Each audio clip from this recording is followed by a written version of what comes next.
You know, I don't think anybody really celebrates a failure of games, or at least I don't. I think that it's newsworthy. I think that it's something that should be talked about. Obviously, game sales matter to an extent, especially if you want a sequel or a studio to succeed, things like that. So in those aspects, I think that sales have always mattered to an extent. Never for really bragging rights or anything like that, in my opinion.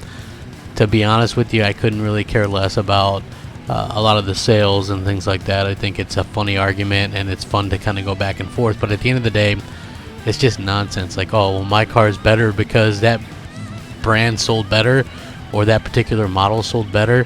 It's a ridiculous thing to really talk about. I mean, we don't really do that with any other thing, honestly. It's like, I've never seen anything like it, and it does get ridiculous and kind of funny. But with that being said, The Last Guardian and Gravity Rush 2 failed to move the needle for Sony, according to this article, which I will link.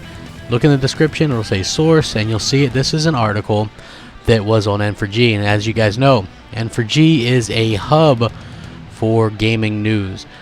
Basically, what that means is, in and of itself, it's not a bad thing. It's just a hub where people submit gaming news, and you can go there and read all the gaming news, right? Sounds good, sounds simple enough, sounds like it's probably not biased, right? Wrong. Basically, the admins of that place are notorious Sony fanboys. It's overrun with notorious Sony fanboys with no logic whatsoever. What you'll notice is the bad Microsoft articles get promoted and accepted. The negative ones sit there waiting for approval forever, and all the positive Sony ones get accepted right away, and the negative ones, if they do happen to get approved, get yanked down, just like this one. So according to this, which they use like the NPD and some different sales charts and things like that, including the PlayStation blog, which does like the digital sales and things like that. It says, yesterday the PlayStation blog revealed the top selling games for January, with Ark Survival Evolved topping the digital charts. Beyond the news of that impressive feat for the second consecutive month, the chart also concedes that both The Last Guardian and Gravity Rush 2 have not moved the needle. It should also be noted that The Last Guardian didn't feature in last month's PlayStation blog either, which reported December's list of best-selling games. The long-awaited and extensively covered adventure title from Team Ico was beaten in its debut month by efforts such as the 3-year-old Sleeping Dogs, The Last of Us Remastered, and Dying Light. The game's physical units sold figure was also substandard, failing to breach the UK's top 15 in the opening week. It also didn't make an impression on NPD in the December report.